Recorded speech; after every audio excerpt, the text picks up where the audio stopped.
So we've seen Jesus died. We've seen the tomb was empty. Yep. We have good reason to believe he appeared to people, and hallucinations can't explain those appearances. As a detective, do you think the resurrection could pass in a court of law? Yeah, I think here's why. There's only one other way to explain this, and that is an elaborate lie. This is a conspiracy that's held by those who want to advance a cause called Christianity. And that's where I found myself. I was at the very end of this investigation, and I thought, okay, now I got to think about, well, could this just be a lie? They didn't hallucinate, they just made the whole thing up. And it wasn't until I had worked conspiracies for a number of years that I realized that doesn't get it done either. And so it turns out that there are 5 things you have to be successful in a conspiracy. The smallest possible number of people, holding it for the shortest possible time with excellent communication between co-conspirators. So if I stop you and ask you what happened, your story will match his. Also, you got to have tight family-like relationships, and finally, no pressure.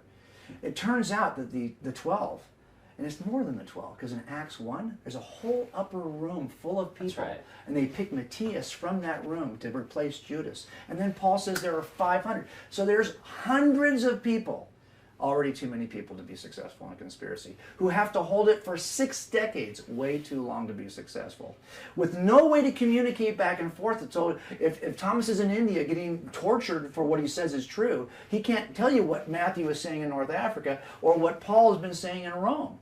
No way to communicate. That's the other problem. Some brothers are in that group, but Matthew's not related to anybody, so the relationships aren't close enough. And finally, too much pressure. Each one, the only traditions we have on record related to the deaths of the disciples, and no one knows this better than you, who've done the definitive work on this, there is no ancient tradition related to the disciples that says they ever recanted their story. So that's the problem you have. Now, I would always say it this way. Is it possible that this is a lie? I would say, well, yes, because anything is possible. It's possible we're imagining this entire talk right now, but it's not reasonable. Is it possible he wasn't dead? Yes, but it's not reasonable. Is it possible the tomb wasn't empty? Yes, but it's not reasonable. The only reasonable inference related to the evidence is that Jesus, and he rose from the dead just exactly as it's recorded in the Gospels. And when I realized that, it changed everything.